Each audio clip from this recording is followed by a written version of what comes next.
नमस्कार दोस्तों, मैं हूं किशन लाल और आप देख रहे हैं RJ Kishan education YouTube channel. जल्दी से सभी विद्यार्थी लाइव आ जाएगा। आज का सेशन बड़ा इंपॉर्टेंट होने वाला है। जैसा कि सुबह के 11 बज चुके हैं और 11 बजे हमारे रेगुलर हम बात करें तो जीके सुपर टेस्ट सीरीज जो हम ले रहे हैं बड़ी शानदार आपको लग रही होगी, जिनमें आज हम बात करें तो प्रैक्टिस सेट नंबर 16 रहने वाला है। जीएस का बिल्कुल शानदार होगा और अंत में आपको कॉमेंट करके भी बताना आपके कितने क्वेश्चन राइट होते हैं।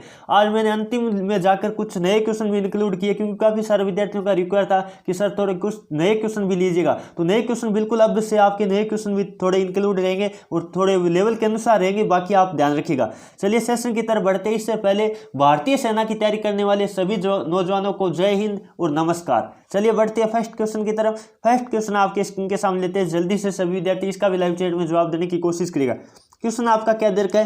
दंत चिकित्सक होता है वो किस दर्पण का उपयोग करता है? यानी दंत चिकित्सक होता है वो आपको पता है दांतों को बड़ा करके देखने में किस दर्पण का यूज करता है?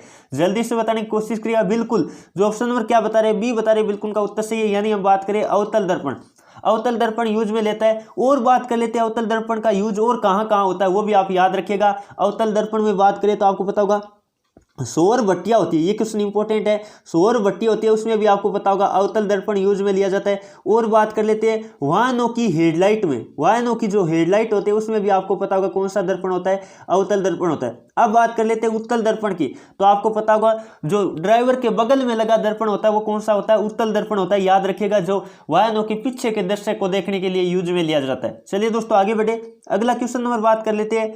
दो आपकी स्क्रीन के सामने, जल्दी से सभी विद्यार्थी इसका भी लाइव चैट में जवाब देने की कोशिश करेगा। क्वेश्चन आपका क्या दर्ज है?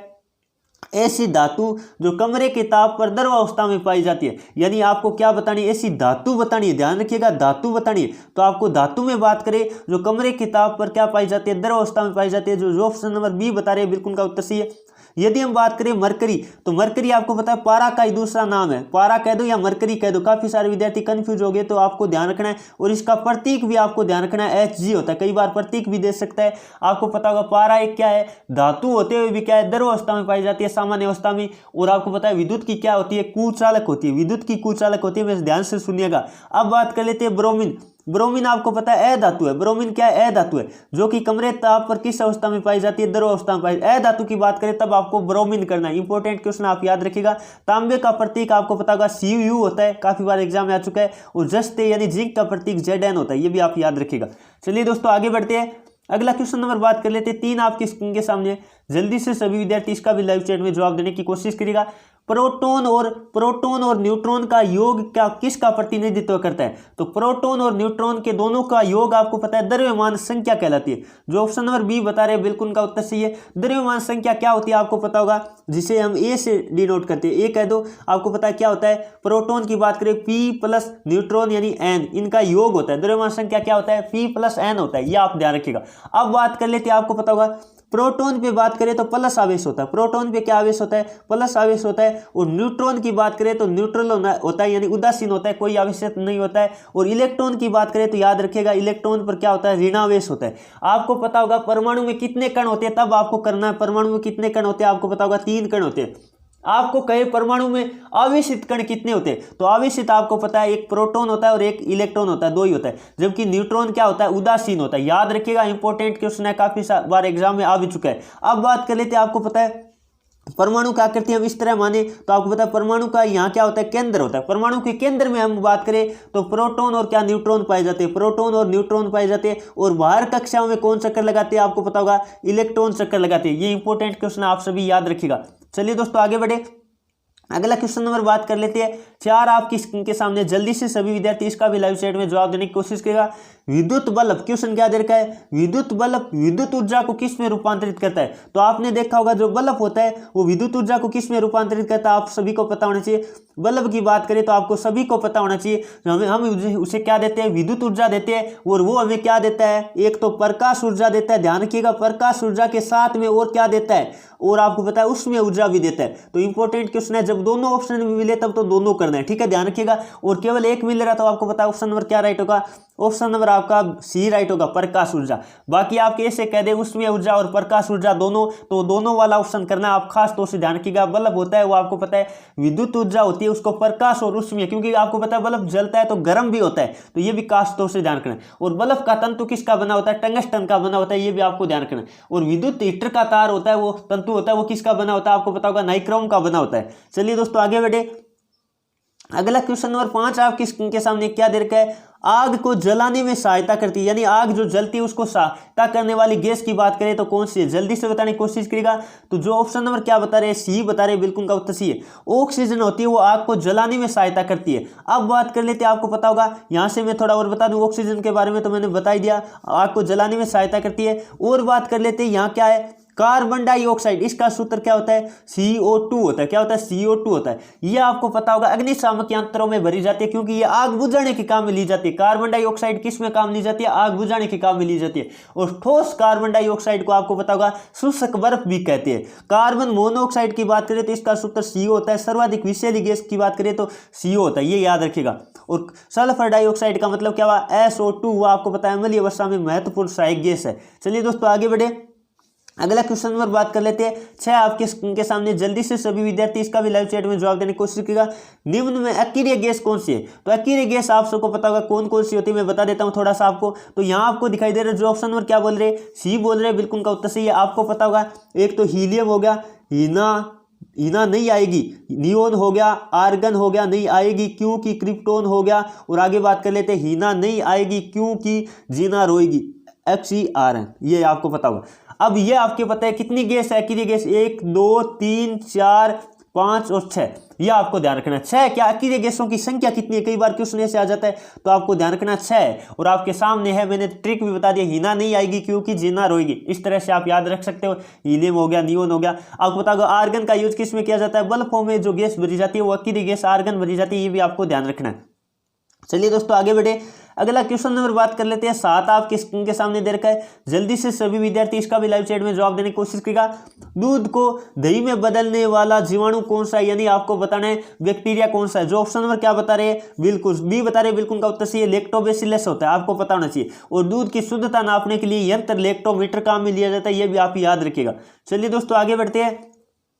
अगला क्वेश्चन नंबर 8 आपके स्क्रीन के सामने, जल्दी से सभी विद्यार्थी इसका भी लाइव चैट में जवाब देने की कोशिश करेगा। बैरोमीटर काम में आता है, तो बैरोमीटर आप सबको पता होगा क्या काम आता है, वायु दाब नापने के काम में आता है। जो ऑप्शन नंबर सी बता रहे बिल्कुल का उत्तर सी है। ताप नापने में थर्मामीटर काम में आता है। और समुद्र की गहराई नापने में आपको पता होगा फेदोमीटर काम में आता है। और ध्वनि की तीव्रता की इकाई क्या आपको पता होगा, जल्दी से बताने की कोशिश करेगा, वो डेसिबल होती है। चलिए दोस्तों आगे बढ़े। अगला क्वेश्चन नंबर 9 आपकी स्क्रीन के सामने, कंप्यूटर का पिता किसे कहा जाता है, जल्दी से बताने की कोशिश करिएगा, कंप्यूटर का पिता किसे कहा जाता है। तो आप सबको पता होगा कंप्यूटर के पिता की बात करें तो जो ऑप्शन नंबर डी बता रहे बिल्कुल का उत्तर सही है, चार्ल्स बेबेज को आपको पता होगा कंप्यूटर का पिता कहा जाता है। अब बात कर लेते हैं यहाँ से और भी सारे क्वेश्चन बन रहे हैं। एडिसन की बात करें तो बल्ब के आविष्कारकर्ता कौन है, एडिसन है, याद रखिएगा। चलिए दोस्तों आगे बढ़े। अगला क्वेश्चन नंबर बात कर लेते हैं 10 आपके स्क्रीन के सामने क्या दे रखा है, रक्त का थक्का किस विटामिन के कारण जमता है। ये क्वेश्चन मैंने काफी बार बता दिया है, रक्त का थक्का विटामिन के कारण जमता है। तो आपका ऑप्शन नंबर क्या राइट होगा, बी राइट होगा। बहुत ही शानदार क्वेश्चन है। चलिए आगे बढ़ते हैं। अगला क्वेश्चन आपके स्क्रीन के सामने लेते हैं, जल्दी से सभी विद्यार्थी क्वेश्चन नंबर 11 का भी जवाब देने की कोशिश करेगा। क्या दे रखा है, निम्न में एक कोशिकीय जीव है। तो एक कोशिकीय जीव की बात करें तो आपको पता है अमीबा भी है और पैरामेसियम भी है। इसका मतलब ए और बी क्या होगा, दोनों होगा। जो ऑप्शन नंबर क्या बता रहे हैं, बिल्कुल ऑप्शन नंबर जो डी बता रहे हैं बिल्कुल का उत्तर सही है। काफी सारे विद्यार्थी लाइव चैट में जवाब भी दे चुके हैं, तो आपका ऑप्शन नंबर क्या राइट होगा, डी राइट होगा, ध्यान रखिएगा क्योंकि दोनों है। चलिए दोस्तों आगे बढ़ते हैं। अगला क्वेश्चन नंबर बात कर लेते हैं 12 आपके स्क्रीन के सामने, जल्दी से सभी विद्यार्थी इसका भी लाइव चैट में जवाब देने की कोशिश करेगा। काफी बार एग्जाम में रिपीट हुआ क्वेश्चन है। तो आपको क्या दे रखा है, सिगरेट में कौन सी गैस भरी जाती है, सॉरी यहाँ थोड़ा सा करेक्शन कर लीजिएगा, सिगरेट के लाइटर में नोट कर लीजिएगा, थोड़ी यहाँ करेक्शन कर लीजिएगा। लाइटर जो सिगरेट जलाने के लिए हम लाइटर काम में लेते हैं उसमें कौन सी गैस भरी जाती है। तो आपको पता होगा जो ऑप्शन नंबर क्या बता रहे हैं, ऑप्शन नंबर जो सी बता रहे हैं बिल्कुल का उत्तर सही। ऑप्शन नंबर आपका क्या राइट होगा, सी राइट होगा। अब बात कर लेते हैं मीथेन का सूत्र क्या होता है, CH4 होता है। मीथेन का सूत्र क्या होता है, CH4 होता है, जिसे मार्स गैस भी कहते हैं। यह आपको पता होगा गोबर गैस का या बायोगैस का मुख्य घटक क्या होता है, CH4 होता है। इंपॉर्टेंट क्वेश्चन याद रखिएगा। और यह आपको मैंने बताया था कार्बन डाइऑक्साइड का मतलब होता है CO2 होता है, ये तो आपको बताने की वैसे जरूरत भी नहीं है। चलिए दोस्तों आगे बढ़े। अगला क्वेश्चन नंबर 13 आपकी स्क्रीन के सामने, जल्दी से सभी विद्यार्थी इसका भी लाइव चैट में जवाब देने की कोशिश करेगा। बहुत ही शानदार क्वेश्चन है और मैं कह रहा हूं काफी सारे विद्यार्थी इस क्वेश्चन में कंफ्यूज हो गए, तो आपको ध्यान से जवाब देने की कोशिश करना है। वायुयान की गति मापन उपकरण का नाम क्या है? जल्दी से बताने की कोशिश करेगा। अब काफी सारे विद्यार्थी किस पे टिक कर देंगे? स्पीडोमीटर पे टिक कर देंगे। उनका बिल्कुल ही गलत है, ध्यान रखिएगा। आपको पता होगा वायुयान की गति नापने में स्पीडोमीटर का यूज किया जाता, सॉरी क्या होता है, वायुयान के नहीं किया जाता, ये ध्यान रखिएगा। ऑप्शन नंबर जो क्या बता रहे, बी बता रहे, बिल्कुल उनका उत्तर सही है। वायुयान की गति नापने में आपको पता होगा टेकोमीटर का यूज किया जाता है। और स्पीडोमीटर की बात करें तो वायनों की गति, नोट कर लीजिएगा, वायनों की गति नापने में किसका यूज किया जाता है? तब आपको करना है स्पीडोमीटर। और वायुयान की बात करें तब आपको करना है टेकोमीटर। और तुगनता मापी आपको पता होगा ऊंचाई नापने में काम में दिया जाता है। और फेदोमीटर की बात करें तो आपको पता होगा समुद्र की गहराई नापने में किसका यूज किया जाता है? फेदोमीटर का यूज किया जाता है। और आपको पता होगा टैक्सीमीटर की बात करें तो टैक्सीमीटर आपको पता है टैक्सियों का किराया नापने के लिए यूज में लिया जाता है। चलिए दोस्तों आगे बढ़े, बहुत ही शानदार क्वेश्चन था। अगला क्वेश्चन नंबर बात कर लेते हैं 14 आपकी स्क्रीन के सामने। ये क्वेश्चन भी बड़ा शानदार है, देखते हैं। मैंने ऑप्शन भी ऐसे दिए ताकि आप कंफ्यूज हो जाओ और ये क्वेश्चन गलत कर दो। काफी सारे विद्यार्थी गलत करेंगे, ध्यान से देना है जवाब। क्वेश्चन आपको क्या दे रखा है? मनुष्य साबुन का बुलबुला रंगीन क्यों दिखाई देता है? यानी साबुन का बुलबुला होता है वो रंगीन क्यों दिखाई देता है? जल्दी से जवाब देने की कोशिश करेगा, देखते कौन कौन विद्यार्थी इसका सही जवाब दे पाते। जो ऑप्शन नंबर जल्दी से बताने की कोशिश करेगा। अब आपको पता है ऑप्शन नंबर इसका क्या राइट होगा? ए राइट होगा। अब काफी सारे विद्यार्थी कंफ्यूज हो जाएंगे, ध्यान रखिएगा। आपको जब व्यतिकरण ऑप्शन में मिले तब तो व्यतिकरण करना है, और जब व्यतिकरण आपके ऑप्शन में न मिले तब आपको करना है परकीर्णन। ध्यान रखिएगा, जब व्यतिकरण ऑप्शन में न हो तभी परकीर्णन करना है, आप याद रखिएगा, वरना आपको व्यतिकरण करना है। यानी साबुन का बुलबुला रंगीन क्यों दिखाई देता है? व्यतिकरण। और जब आपको व्यतिकरण ऑप्शन में न मिले तब परकीर्णन करना है, आपको ध्यान रखना है। चलिए आपको पता होगा चमकीला जो बुलबुला होता है वो परकीर्णन के कारण कई बार ऑप्शन में परकीर्णन देता है, व्यतिकरण नहीं देता, तब आपको ये करना है। और आपको पता होगा आकाश का रंग नीला परकीर्णन के कारण दिखाई देता है, ये भी आपको ध्यान रखना है। और आपको पता होगा तारे टिमटिमाते हुए आपको पता है किसके कारण? अपवर्तन के कारण दिखाई देते हैं। चलिए दोस्तों आगे बढ़े, अगला क्वेश्चन नंबर बात कर लेते हैं 15 आपकी स्क्रीन के सामने। जल्दी से सभी विद्यार्थी इसका भी लाइव चैट में जवाब देने की कोशिश कीजिएगा। कौन सा जानवर अपनी गर्दन को चारों ओर घुमा सकता है? ये क्वेश्चन आर्मी एग्जाम में काफी बार आ चुका है, तो आपको पता होगा, जल्दी से बताने की कोशिश करेगा। जो ऑप्शन नंबर बी बता रहे बिल्कुल उनका उत्तर सही है। आपका ऑप्शन नंबर क्या राइट होगा? बी राइट होगा। उल्लू होता है, आपको पता है वो अपनी गर्दन होता है वो चारों ओर घुमा सकता है, और उल्लू को आपको पता है रात में दिखाई देता है। ये भी इंपॉर्टेंट क्वेश्चन है, याद रखिएगा। अब बात कर लेते हैं, यहाँ से काफी सारे क्वेश्चन बन रहे हैं। हमिंग चिड़िया की बात करें तो आपको पता होगा ये चिड़िया दोनों तरफ उड़ सकती है। हमिंग चिड़िया कौन सी है? क्वेश्चन काफी बार आ चुका है कि दोनों तरफ उड़ने वाली चिड़िया कौन सी है, तब आपको करना है हमिंग चिड़िया। और चारों और नस घुमा के देखने वाले जानवर की बात करें, गर्दन घुमा के देखने वाले जानवर की बात करें, तब आपको करना है उल्लू। बहुत ही इंपॉर्टेंट क्वेश्चन था। ये थी दोस्तों आज की क्लास, कैसी लगी? और यदि आपको क्लास में आनंद आया तो क्लास को लाइक करके जाइए और अपने दोस्तों में शेयर कीजिए, ताकि उनको भी पता चल पाए कि रेगुलर हम क्लासें यहाँ प्रोवाइड कर रहे हैं। चलिए दोस्तों आज के सेशन में इतना ही, फिर कल मिलेंगे सुबह 8 बजे और 11 बजे। तो आज की क्लास में इतना ही। Thank you for watching. जय हिंद, जय भारत।